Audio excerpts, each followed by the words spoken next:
So this is Alpha Centurion 4, and this episode is called Answering Gur one last time. Gur is an atheist who, on my previous format of my channel, I was responding back to. We just had a wrap-up video where we covered pretty much everything that hadn't been spoken of. But there was one question that stumped me. As you know, I have a video series where I'm going through each chapter of Revelation, but not too many people watching it, so I never hit chapter 14, which is too bad, because he asked me something about chapter 14. Now, I've read the Bible multiple times. I've read it at least 7, but the problem with the Bible is that it's very big. I don't know if you ever saw that movie, The Book of Eli, but if I was the guy who had to memorize the Bible all the way through so that way the book could continue on, we'd be in a world of trouble. But anyway, let's hear what Gur had to say, and then let's look up the answers. I'm going to show you my study process, and I'm just going to do it with one line. It's not going to take forever. Real quick, because I found the verse. I posted it in the side chat. It says, "They too will drink the wine of God's fury, which has been poured full strength into the cup of his wrath. They will be tormented with burning sulfur in the presence of the holy angels and of the Lamb." That's Revelation 14:10. That was NIV. So it does, because there's one thing. I used to believe that hell, when I was a Christian, was a real thing, and it was separation of God, from God, and all that stuff. But then when I became an atheist, I actually started to read the Bible a little bit more, and when I came across that verse, I thought, wow, that is the exact opposite of separation from God. That's in the presence of not only God, but also of the angels. So first, let me give you some background on that chapter and on the book of Revelation. The book of Revelation is a vision. It's actually a type of literature called apocalyptic, which is sort of epic poetry using ancient Israelite apocalyptic writing, and apocalyptic writing is very popular around the Maccabean period. This was written afterwards, after most scholars believe this happens after the persecution of the Christians, because the stuff that's described in the predictions describes exactly what happens during the persecution of the Christians. But most Christians, Catholics included, will try to date it a little bit earlier, so that way it stays prophecy. Let's not worry about that part right now. So in the chapter that we're in, what's actually happening is that, in a very extended metaphor, the wine press, or the wine that, the liquid that is God's wrath, the wine press is going to be the blood of the martyrs. The martyrs are those Christians who were persecuted during the Christian persecutions. And it's saying that the people who committed these crimes against the martyrs are going to have to drink from it.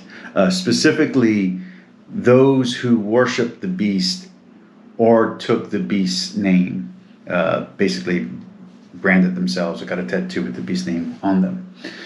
So that's what it's talking about. Right now, off the top of my head, I forget which emperor this is supposed to be, but I believe it's Nero. And anyway, they're saying those who worshiped Nero and worshiped Rome, they're going to have to face God's wrath, and this is the description of them facing God's wrath. Now, again, God's wrath here is drinking the blood of the martyrs. So it's not, it's a metaphor and an analogy and an allegory, all wrapped up in epic poetry and apocalyptic imagery. But let's continue in. First, let's go with the Ignatius New Study Bible, Catholic edition, of course. All right, so, and we're going to do verses 6 through 13, chapter 14, verses 6 through 13. "Then I saw another angel flying in mid-heaven with an eternal gospel to proclaim to those who dwell on earth, to every nation and tribe and tongue and people, and say with a loud voice, 'Fear God and give him glory, for the hour of his judgment has come, and worship him who made heaven and earth, the sea, and the foundations of water.' Another angel, a second, followed, saying, fallen, fallen is Babylon the Great. She who made all nations drink wine of her impure passion. And another angel, a third, followed them, saying with a loud voice, if anyone worships the beast and its image, and receives a mark on his forehead or his hand, he also shall drink the wine of God's wrath, poured unmixed into the cup of his anger, and he shall be tormented with fire and brimstone in the presence of the holy angels and in the presence of the Lamb, and the smoke of the torment goes up forever and ever, and they have no rest day or night. These worshippers of the beast and its image, and whoever receives the mark of its name. Here is the call for the endurance of the saints, those who keep the commandments of God and the faith of Jesus. And I heard a voice from heaven saying, write this, blessed are the dead who from now on die in the Lord. Blessed indeed, says the Spirit, that they may rest from their labors, for their deeds follow them. So I just did the reading. Now let's go over the notes. And we're going to go over the notes from 1, 2, 3, 4, 5, 6. From 6 different interpretations. The wicked will be forced to drink God's wrath like bitter wine from a cup. An advance glimpse of the lake of fire is implied here with the fire and brimstone and sulfur that burns eternally. The damnation of the godless evokes memories of the fiery destruction of Sodom and Gomorrah. And this actually harkens back to Psalms, Jeremiah, and Genesis. Okay. That was the Ignatius Bible. Let's go to the Didactic or Didache Bible. And again, this is the Lamb and the 144,000 are the virgin martyrs, or the martyrs of chastity. That means men who've never slept with women. Those are going to be the saved. So you have to be a virgin to be one of the saved. That's very important. Also, another qualification is they can never have told a lie through their lips. There's a very high standard to be the group of the saved, of the redeemed. But there's another group beside the saved, but the people who worship the beast are going to have a harsher judgment than the people who simply just rejected God, or the people who simply sinned. It's the people who worship the beast who are facing this extreme punishment of drinking the blood of the martyrs. Okay, so let's get into that. 3 angels announce the Lord's judgment and the final defeat of sin and evil. The faithful must do all in their power to reject the beast and not allow themselves to be defiled. Any such compromise with the beast will bring spiritual and moral destruction, and consequently judgment upon themselves. This is a call for perseverance despite great persecution and pressure from the forces of evil. Babylon, a pagan city known for its rampant immorality, the Babylonians conquered Jerusalem in the 6th century BC and exiled many Jews from their homeland. And this corresponds with the Catechism of the Catholic Church, paragraph 867. Okay, now let's go to one of my favorite notes. This is going to be from the New Oxford Annotated Bible, the New Revised Standard Version. It's actually my preferred translation. So I'm not going to reread the passage to you again, but I do want to reread the line just to see what the difference is in this translation. This is a translation I prefer. Okay, so we're going to go from 9 to the end of 10. Then another angel, a third, followed them, crying with a loud voice, those who worship the beast and its image and receive a mark on their foreheads or on their hands, they will also drink the wine of God's wrath, poured unmixed into the cup of his anger, and they will be tormented with fire and sulfur in the presence of the holy angels and in the presence of the Lamb. And the smoke of their torment goes up forever and ever. There is no rest day or night for those who worship the beast and its image, and for anyone who receives the mark of its name. Now notice, this is not talking about all sinners or any other group of people who may have been caught up in this situation. This is speaking specifically of those who worship the beast explicitly. But there's more to it than that. So as I told you about the winepress, about it being the blood of the martyrs. So the martyrs have to be virgins. Let me see if I can find that for you real quick. No one could learn this song except for the 144,000 who have been redeemed on earth. It is these who have not defiled themselves with women, for they are virgins.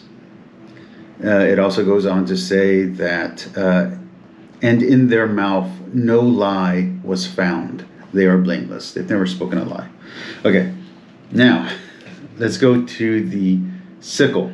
So another angel came out of the temple in heaven. He too had a sharp sickle. Then another angel came out from the altar, the angel who has authority over fire. And he called with a loud voice to him who had the sharp sickle. Use your sharp sickle and gather the clusters of the vine of the earth, for its grapes are ripe. So the angel swung his sickle over the earth and gathered the vintage of the earth, and he threw it into a great winepress of the wrath of God. And the winepress was trodden outside the city. The blood flowed from the winepress as high as a horse's bridle for a distance of about 200 miles. Now, notice that they're reaping the righteous. They're not reaping the evil. So the righteous, the martyrs, all those who die in martyrdom get put into the winepress. The faithful are considered the vines of the faith. Okay, so we're grafted onto the original faith. We're grafted into Judaism, basically. And the grapes are the fruits of the vine. So our faith is the fruit of the vine. And that when we're martyred, in this situation that's being described here in Revelations, which is again going back to the time of Nero and describing that situation of the persecution of the Christians, they're saying that the Romans and those who worship the Romans, that means the fellow Jews, the fellow Christians who chose Nero and Rome over Christ and the new heaven, that those people will have to drink the blood of the martyrs. That is what it's saying.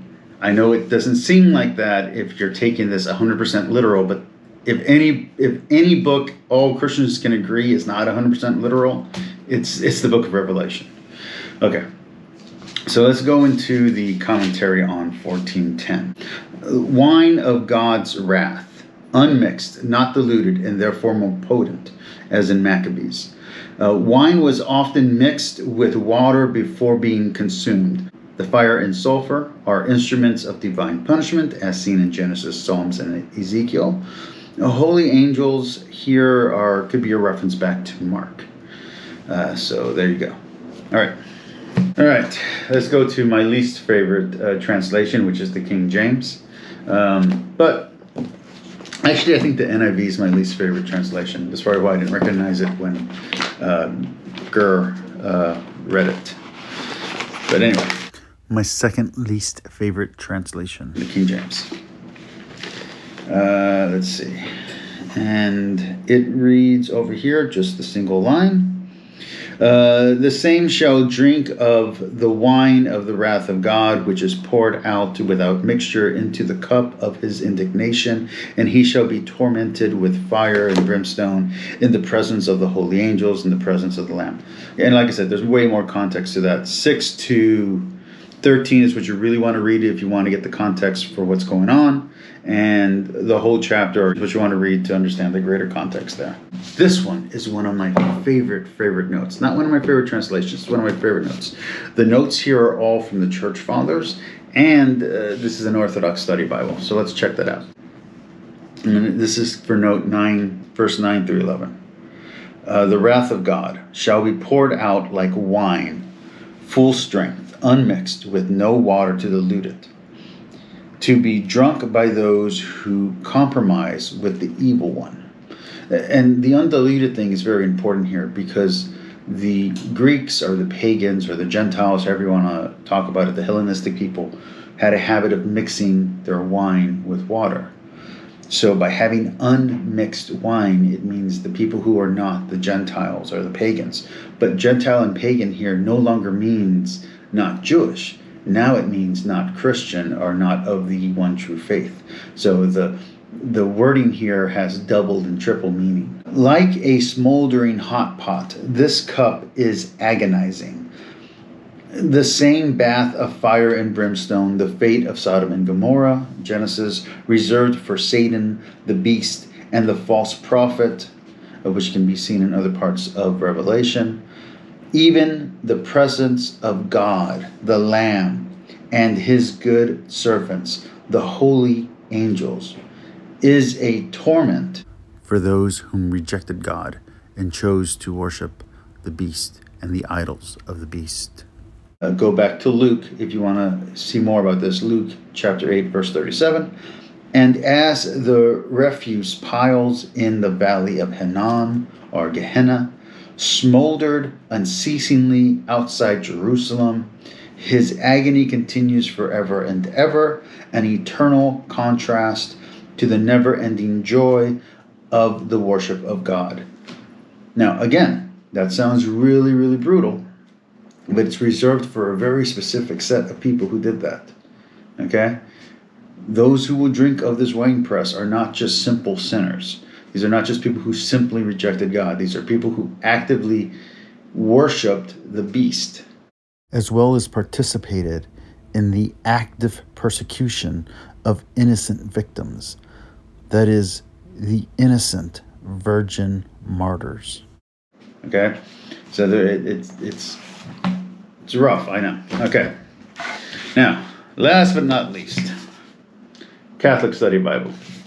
A third angel followed them and said in a loud voice, anyone who worships the beast or its image or accepts its mark on forehead or hand will also drink the wine of God's fury, poured full strength into the cup of his wrath, and will be tormented in burning sulfur before the holy angels and before the Lamb.